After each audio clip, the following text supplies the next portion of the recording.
Boa noite. É sempre bom poder voltar para essa casa. Agradeço ao convite da Marinês para a gente poder conversar um pouquinho sobre as mensagens do Cristo, né, que tanto fazem bem para o nosso espírito, para a nossa alma, e muito mais do que ouvir as palavras do Cristo, que a gente possa vivenciar elas, né?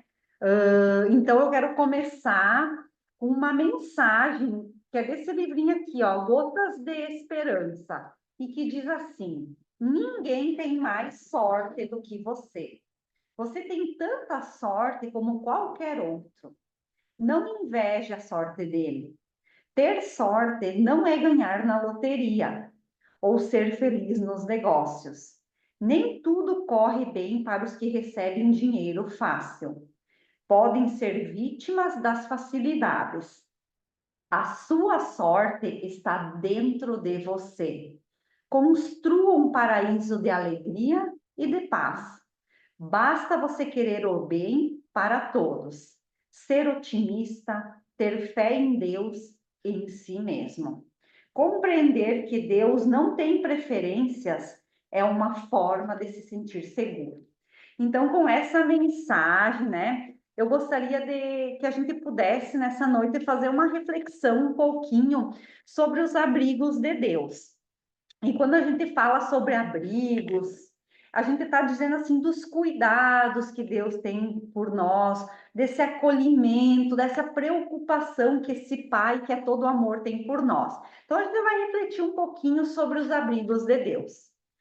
Então, a questão 120 do Livro dos Espíritos, o Kardec pergunta: todos os espíritos passam pela fieira do mal para chegar ao bem? E os espíritos respondem: pela fieira do mal, não, pela fieira da ignorância. Então, o que a gente entende? Que nós nascemos, nós somos criados simples e ignorantes. E ao longo das reencarnações que nós somos tendo, a gente vai adquirindo algumas experiências, às vezes boas, às vezes não tão boas. E essas experiências, elas constituem, elas nos dão o nosso processo de aprendizagem. Então, todas as experiências que a vida nos traz, elas são para que a gente se melhore, para que a gente se transforme. Então, existem três formas de nós podermos desenvolver as nossas potencialidades, ou seja, existem três maneiras, né, da gente aprender, da gente construir as virtudes, da gente se melhorar, para a gente então desenvolver essas potencialidades que muitas vezes estão adormecidas, que estão lá dentro de nós vibrando para vir à tona. Então, a primeira forma da gente desenvolver essas potencialidades é através da nossa própria experiência. Então, é eu aprender com os meus erros, é nós errarmos, entendendo, fiz determinada situação, fiz determinada ação, não foi legal, não quero mais sentir esse tipo de dor, ou não quero que o que eu fiz, que machucou tanta gente, aconteça. Então, eu aprendo com o meu próprio erro. Então, a gente aprender com a nossa própria experiência é a primeira forma. A segunda forma é nós aprendermos com os erros de outrem, ou seja, aprender com os erros, com os equívocos que os nossos semelhantes fazem. Já dizia um sábio uma vez que, um sábio não, um filósofo, ele dizia que sábio é aquele que aprende com o erro do outro. Então eu vejo um equívoco que um semelhante meu fez, não quero viver esse tipo de dor, não quero passar por essa experiência que ele passa, e eu aprendo e não faço mais, aprendo com o erro que ele cometeu. E a terceira forma de nós aprendermos, de nós desenvolvermos as nossas potencialidades, e eu acho que seria mais legal aos nossos olhos, ainda de espíritos imperfeitos, mas que nos faria melhor, é nós aprendermos com alguém que nos ensina o caminho do bem. Então, aquela pessoa que diz assim, ó, perdoa, não guarda mágoa, a pessoa não te feriu por gosto, não sinta essa raiva, não tenha inveja, ama o teu próximo. Então, é nós aprendermos com quem quer nos ensinar pelo amor o caminho do bem. E essa seria a melhor forma. Mas às vezes a gente tem muita dificuldade, né, de aprender por aquelas pessoas que estão querendo nos ensinar pelo bem, pelo amor. Geralmente a gente aprende, a gente desenvolve as nossas potencialidades, as nossas virtudes que estão lá dentro de nós, latentes, vibrando para vir para fora, através dos nossos erros, através das experiências erradas que a gente fez, os equívocos que por algum momento a gente achou que seria bom e não era. A gente errou, a gente passou por esse processo de dor, de aflição, e a gente acaba aprendendo pela dor, né? Então, essas são as 3 formas que a gente pode desenvolver as nossas potencialidades. E daí a gente pensa assim: nossa, eu passo por tantas experiências, né? Por que eu tenho que passar por essas experiências? Qual é o objetivo de eu passar por tantas experiências, às vezes boas, às vezes ruins, né?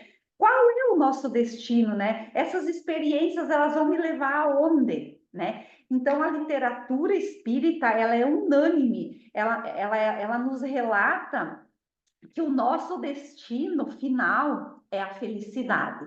Então, assim, nós fomos criados, então, simples e ignorantes, então, através dessas experiências, às vezes boas, né, positivas e às vezes ruins, nós vamos nos elevando, nós vamos nos melhorando enquanto espírito para chegar ao nosso destino final, que é a perfectibilidade. Ou seja, quanto mais virtudes eu possuo, quanto mais eu me desenvolvo moralmente, quanto mais eu me aproximo das leis divinas, mais feliz eu sou. Então, o nosso destino final é a felicidade, é nós sermos espíritos perfeitos. Então, essas experiências que nós vamos vivendo pelas nossas escolhas, às vezes não tão boas, elas nos chegam para que a gente possa se transformar, para que a gente possa evoluir moralmente, para quê? Para que lá final de tantas e tantas encarnações que nós vamos ter, a gente consiga alcançar a felicidade. A questão 614 do Livro dos Espíritos nos diz assim: a lei natural é a lei de Deus. Então, a lei de Deus é uma lei natural, é uma lei que tem que ser, né, seguida, respeitada e vivenciada. Então, as leis de Deus é a única verdadeira para a felicidade do homem. Indica-lhe o que deve fazer ou deixar de fazer. E ele só é infeliz quando dela se afasta. Então, todas as vezes que as nossas escolhas, que as nossas atitudes nos afastam das leis divinas, nós automaticamente experimentamos a infelicidade, nós automaticamente vivenciamos a dor. Então, o caminho que nós temos que seguir é essa linha aqui. Daí, lá, em determinado momento, alguém, de alguma forma, me lesa muito grave e eu não consigo perdoar. E eu estou em muito sofrimento porque eu não perdoo, daí eu vejo a pessoa feliz e isso me incomoda. Ó, eu estou afastada da lei de Deus. Quando eu perdoo, quando eu entendo que de repente a pessoa em algum momento vai responder pelas atitudes dela, que ela de repente fez o melhor, que ela sabia mesmo que me machucou, eu vou me aproximando da lei de Deus. Então, o que nós precisamos compreender é que toda vez que a gente se afasta da lei divina, a gente gera infelicidade a nós mesmos. Então, quando eu não consigo perdoar, quando eu sinto muita inveja, quando eu cometo um ato que lesa ou que fere muitas pessoas, eu me distancio muito. E isso me gera dor, me gera infelicidade. E quanto mais eu caminho que as minhas atitudes, que as minhas ações são condizentes com as leis divinas, mais em estado de felicidade, de paz, de serenidade eu me encontro. Então, a dor, o que nós precisamos entender? Que mesmo que a gente faça essas escolhas, que muitas vezes são equivocadas e que nos afastam né, das leis divinas e que nos geram dor, que nos geram infelicidade, e em algum momento a gente vai responder por elas, a gente precisa entender que a dor nunca é punitiva. Deus, ele não nos castiga, ele nos educa. Então, nós temos o livre-arbítrio de fazer todas as escolhas que nós quisermos. E em algum momento, pela misericórdia divina, pelo amor que Deus sente por nós, nós vamos reparar esses atos equivocados que a gente fez. Então, a dor, ela é um processo educativo para que a gente se transforme moralmente. Então, o que que a doutrina espírita nos diz? Que nós somos espíritos imortais, que a gente já passou por muitas encarnações e que o que eu fiz numa encarnação passada, se eu não respondi nela, eu vou responder nessa, né? Então, que as encarnações, elas são codependentes. Então, a gente vai reencarnando para quê? Para aquilatar, para construir as virtudes do espírito que é imortal. E quanto mais virtudes eu vou construindo, quanto mais virtudes eu vou desenvolvendo, mais eu vou vivenciando as leis divinas consequentemente, mais feliz eu vou conseguir ser. Então, se eu estou passando por um momento de dor, por um momento de aflição, que está batendo na minha porta, a gente tem que entender que nada é por acaso, que não existe ninguém injustiçado, e a gente precisa se perguntar qual é a lição que eu preciso aprender, o que eu preciso me transformar, quais são as virtudes que desta situação eu preciso aprender a desenvolver em mim. E isso vai fazer com que eu me aproxime das leis divinas e eu vou conseguir ter mais paz, mais tranquilidade. E daí, então, se essas experiências me causam infelicidade, então como eu posso sair dessa condição de infelicidade, né? Como eu posso fazer? Nossa, meu Deus, estou passando por tantos momentos, né? Eu não sei mais o que fazer. Daí, no Livro dos Espíritos, na pergunta 166, os Espíritos respondem, submetendo-se à prova de uma nova existência. Então, uma nova existência, com um novo corpo físico, de repente com muitas pessoas próximas em novos papéis, eu vou reparando os meus débitos, eu vou reparando os meus equívocos e vou me aproximando do amor, da benevolência, eu vou me aproximando das leis divinas. E daí a gente se pergunta, meu Deus, então eu vou renascer, né, para tentar reparar os meus equívocos, mas, meu Deus, a gente vive numa sociedade extremamente materialista.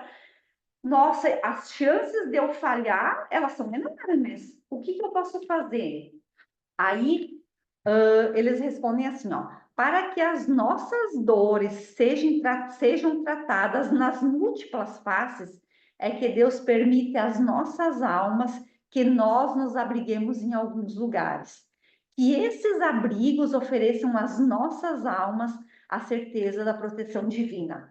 Então, são os abrigos que Deus oferece a cada um de nós, na perspectiva que as nossas encarnações sejam exitosas. Então, quando os momentos de dificuldade, os momentos de dor, muitas vezes de desespero baterem a nossa porta, Deus vai nos oferecer alguns abrigos para que a gente consiga vencer essa provação, para que a gente consiga vencer essa dificuldade, essa prova que está batendo na nossa porta e a gente tenha êxito na nossa encarnação. Então, o primeiro abrigo que Deus nos oferece é a família, onde nós nos recolhemos, onde nós estamos inseridos na possibilidade de ter êxito na nossa encarnação. Então, a família é aquele meio onde nós somos colocados, onde nós estamos inseridos, para que a gente, é o primeiro abrigo que Deus nos dá, para que a gente aprenda valores, onde a gente recebe as primeiras orientações. A família é aquele norteador das nossas vidas, né? Então é importante porque ali a gente vai aprendendo a desenvolver, a administrar a nossa personalidade. Então a família são as primeiras referências de amor, de afeto, de cuidado, de carinho, de diálogo, de trocas. Então esse é o primeiro abrigo que Deus nos oferece. Mas nem sempre as famílias dão certo, né? Às vezes a gente tem inimigos de muitas encarnações ali que estão junto para fazer os reajustes, né? E às vezes as famílias elas não dão certo. Daí a gente encontra um pai que abandona a família, uma mãe narcisista, nós encontramos uma família totalmente desestruturada, uma família em condição equivocada. Então, se esse era um abrigo que eu tinha e ele não deu certo, ele faliu, né? pelas escolhas dos membros que ali estão, pelo livre-arbítrio de cada um, né? E sabendo que mesmo que é difícil, né? Nada acontece por acaso. Então, assim, no primeiro abrigo que Deus me ofereceu, não deu certo, eu não encontrei esse suporte para conseguir ter um êxito na minha encarnação, nós encontramos um segundo abrigo que Deus nos oferece pelo seu amor, né? Então, onde a gente pode se resguardar, aonde nós podemos que nos acolhe, né? Que é o lugar onde se apresentam as possibilidades de garantir o sucesso do nosso planejamento reencarnatório quando a família não deu conta. Então, o segundo abrigo que o Senhor nos apresenta são os amigos. Então, a família, eu não tive êxito, não consegui construir uma coisa legal e não deu certo. Então, o segundo abrigo que Deus nos oferece são os amigos. Então, os amigos, muitas vezes, são a família que nós escolhemos pela nossa sintonia, pela nossa afinidade. Se nós estamos aqui para desenvolver o amor, né, esse amor incondicional, esse amor ágape, que tanto se fala, e os amigos nos oportunizam, né, essa oportunidade da gente se desenvolver, da gente se melhorar, então, com certeza, eles são um instrumento que Deus usa para que a gente se sinta acolhido e amparado. Então, os amigos são um excelente instrumento que Deus nos oferece, que Deus nos apresenta. Então, quantos de nós não nos sentimos amados, protegidos, acolhidos, guiados por essas pessoas, por esses amigos que nos oferecem um suporte que muitas vezes a nossa família não nos ofereceu, né? Que faltou lá na nossa família. Então, muitas vezes o segundo abrigo que nós vamos encontrar o amparo, o conforto e o auxílio são os amigos. Só que daí nós precisamos refletir que existe o amigo, o bom amigo e existe o mau amigo. Então, o bom amigo, quem é o meu bom amigo? É aquele que sempre vai me aconselhar a favor da vida. É aquele que nos seus conselhos, nas suas orientações, vai me dizer, perdoa ela, não guarda essa mágoa, releva, tenha paciência, vai passar. Então, a minha relação com um bom amigo é aquele que sempre vai me aconselhar a favor da vida. E o mau amigo é aquele que me afasta da vida, desses valores importantes. Então, é aquele que, de repente, ela, vai lá, fumar é legal, é moderno, todo mundo está fumando. Ou vai, bebe só esse copo, né? Ou lá, uma amiga tua engravida por um descuido, ele diz, vai lá e aborta. Esse não é um bom amigo, porque ele nos afasta da vida, né? Dos bons valores. E uma das formas da gente saber quem é um bom ou quem é um mau amigo é a gente se nortear pelo Evangelho do Cristo. Então, como foi que Cristo exemplificou a sua vida aqui para nós, né? Perdoando, aceitando, tendo paciência, relevando, não guardando mágoa. Então, a minha relação com os meus amigos, ela tem que estar condizente com aquilo que o Evangelho do Cristo nos diz. Se não é condizente com os valores que nós devemos ter aqui, ele é um mau amigo. Mas aí eu vou pensar, meu Deus do céu, a família não deu conta, né? Os meus amigos passando por esse crivo, por esse filtro, nossa, não tenho bons amigos. E agora, meu Deus, o que eu vou fazer? Aí Deus nos traz o terceiro abrigo para que a gente possa nos agasalhar, que são os profissionais. Muitas vezes a família não deu conta, os amigos não deram conta. Então, Deus nos oferece profissionais para que a gente possa dialogar, para que a gente possa conversar com alguém, né, que vai nos orientar, encontrar um caminho, a ver uma luz no fim do túnel, vai fazer com que a gente entenda o nosso sofrimento, né? Que vai nos ouvir, essa escuta amorosa que muitas vezes, quando a gente está em dor, em sofrimento, a gente precisa. Então, o terceiro abrigo que Deus nos dá para que a gente tenha êxito na nossa encarnação, para que a gente vença as nossas dificuldades, são os profissionais. Então, a gente pode dizer assim, tem, por exemplo, o CAPES, que escuta, que tem profissionais, as prefeituras têm vários profissionais que estão lá para ouvir, para orientar, para nortear. Existe o 188, que é o CVV, né, que é o Centro de Valorização da Vida, que às vezes você liga, eles estão lá para te ouvir, sem te julgar, às vezes eles vão ser aquele pontinho de luz na tua vida, né? Tu conversando, trocando uma ideia, ouvindo, ou às vezes só de colocar para fora já nos traz uma paz no coração. Então, Deus nos oferece a família, não deu certo. Deus nos oferece os amigos, não deu certo. Então, ele ainda nos oferece o terceiro abrigo, que é todo esse arsenal terapêutico, para que a gente consiga se organizar emocionalmente para ter êxito, né? Mas aí eu vou pensar assim, meu Deus do céu, a família não deu conta, os amigos não deu certo, os profissionais eu não consegui, não obtive sucesso. Daí Deus nos dá o quarto abrigo, o quarto, que é a fé, né? Então a fé, quando a gente fala de fé, é independente da tua religião. Você pode ser evangélico, católico, protestante, pode ser espírita, né? A fé, aquela que te aproxima, aquela que te conecta com Deus, com o Criador, né? Uma fé que vai te trazer, vai ser aquele refrigério para tua alma, que vai te acalmar, que vai te acerenar nos momentos de muita dor. E a fé, eu vi esses dias uma palestra do Haroldo que ele falou que a fé é como um coliseu, né? O coliseu é uma construção enorme e tem várias entradas, né? Você pode entrar por várias entradas.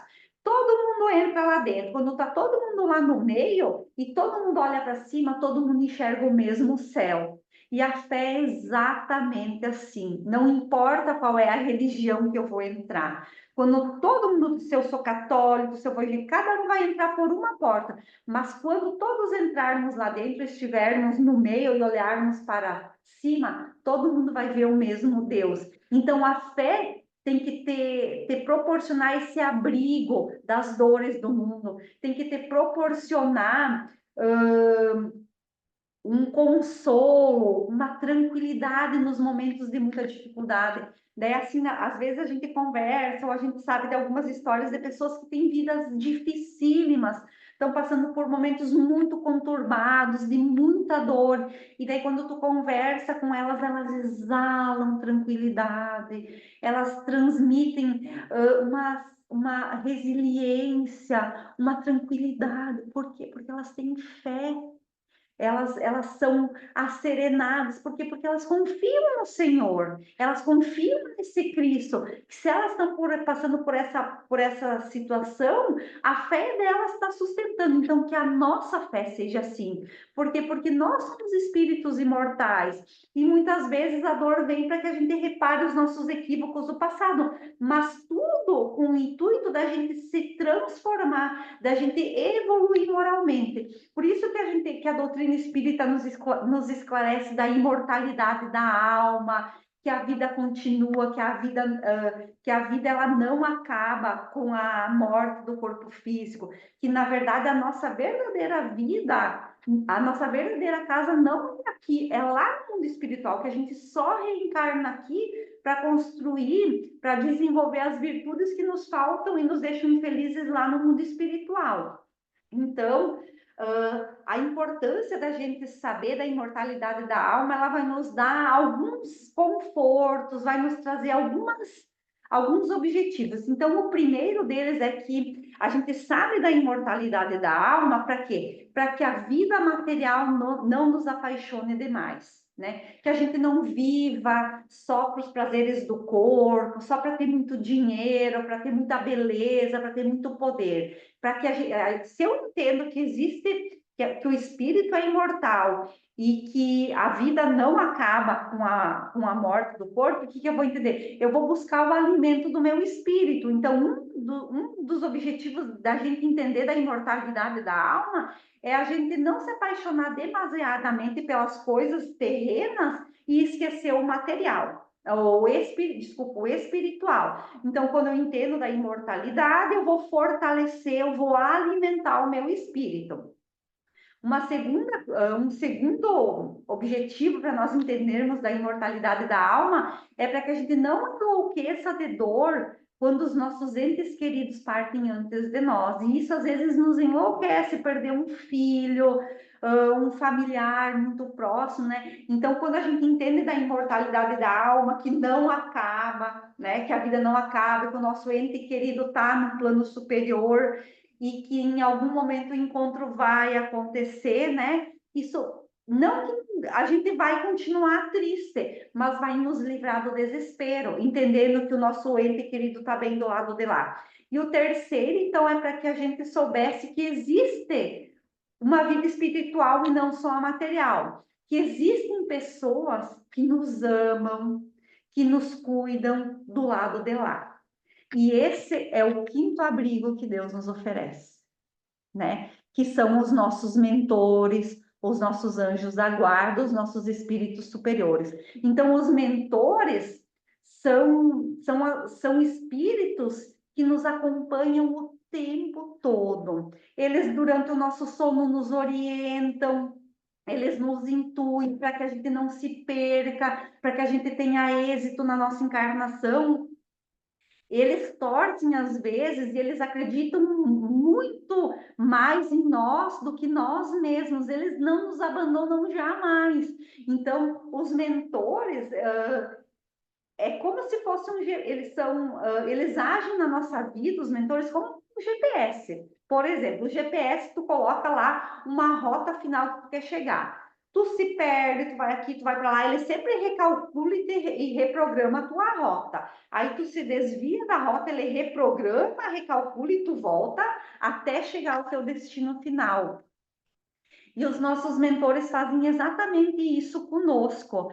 Eles são como é como se eles fossem um GPS. Eles estão para nos orientar, para nos guiar, para nos intuir, para que a gente não saia da nossa rota. Mas não tem problema se as nossas escolhas nos tiram da nossa rota. De alguma forma, eles vão tentando fazer com que a gente volte para a nossa rota. Então, os mentores são aqueles que, se a família falhar, se os amigos falharem, se eu não obtive sucesso com os profissionais, se a minha fé me decepcionou, não tenhamos dúvida. Os mentores nunca nos abandonam. O mentor jamais abandona o seu protegido, independente das escolhas que a gente faça. Eles estão o tempo todo ao nosso lado, a uma oração de distância. Olha que lindo isso. Os nossos mentores estão o tempo todo com nós, a uma oração de distância. E daí a gente pensa assim, como está a nossa ligação com o nosso mentor, com o nosso anjo, com esses espíritos superiores que estão torcendo, que estão lá nos vibrando para que a gente dê certo. Nós nos afastamos deles, a gente precisa retomar essa conexão com o nosso mentor, com o nosso anjo, né? Falar de uma forma simples, sem rodeios, sem mentiras. Eles são os nossos melhores amigos, né? Então, quanto tempo a gente não tem uma conversa com os nossos mentores, né? Façamos essa conexão, né? Os mentores, eles estão aí para quê? Para nos amparar, para nos auxiliar, para que a gente tenha êxito, para que a gente tenha sucesso na nossa reencarnação. Então, eu sempre digo, eu acho que eles acreditam na no nosso potencial mais do que nós. E muitas vezes a gente esquece deles, a gente se sente abandonado, a gente acha que Deus não quer saber de nós. E o nosso mentor está aí, a uma oração de nós. Eles estão para nos proteger, para nos amparar, né? Só que nós não podemos, nós precisamos nos reconectar a eles, né? Então, para finalizar, que a gente, por mais difícil que está sendo a nossa caminhada, por mais momentos de dor e de aflição que a gente tenha, nós jamais estamos desamparados. Eu sempre penso assim que a gente não consegue medir, a gente não tem condições de medir o amor de Deus por nós, né? Assim, a gente não tem essa capacidade. E por esse amor de pai que ele tem por nós, um amor que não julga, um amor que não aponta dedos, um amor que é sublime, Ele nos dá todos esses abrigos para que a gente nunca esqueça, né? Para que a gente lembre sempre que nós jamais estamos sozinhos. Se o momento é de dificuldade, se o momento é de dor, de aflição, nós temos os abrigos. O bom seria se eu tivesse a minha família, os meus amigos, um bom profissional, a minha fé muito robusta e nunca perdesse a conexão com o meu mentor, né? Mas às vezes a gente tem uma família desequilibrada, a gente não tem lá a fé muito fortalecida, né? Mas assim, ó, de alguma forma Deus se faz presente na nossa vida. Então Deus age na nossa vida por amor. E por amor a nós que Ele nos ofereceu essa oportunidade, ele nos ofereceu esses abrigos para que a gente não se sinta sozinha, para que a gente não se sinta desamparada e para que no final da nossa jornada aqui encarnados, quando a gente retornar ao mundo espiritual, a gente tenha, a gente saia melhor do que quando aqui chegou, sempre, né, buscando o acolhimento, o consolo, o amparo nesses abrigos. Então, que a gente nunca se sinta sozinho e nunca se sinta desamparado. Deus está conosco o tempo todo. Eu agradeço a oportunidade, né? E que se a dor bateu na nossa porta, que a gente reflita, né? Qual desses abrigos a gente tem, se são muitos, melhor, se é um ou se é dois, mas que a gente nunca se sinta sozinho, que a gente nunca se sinta desamparado. Então, para encerrar, quem quiser fechar os olhos, elevando o nosso pensamento a Deus, né? Queremos dizer o quanto somos gratos, né? Pela oportunidade da encarnação, pela oportunidade de estarmos aqui para evoluirmos, nos transformarmos moralmente. E agradecemos a Deus todas as oportunidades que Ele nos dá para que possamos nos agasalhar e termos êxito na nossa encarnação. Que todos tenham um bom resto de semana, de muita luz, de muita paz e de muito amor. Um abraço fraterno a todos. Uma boa noite.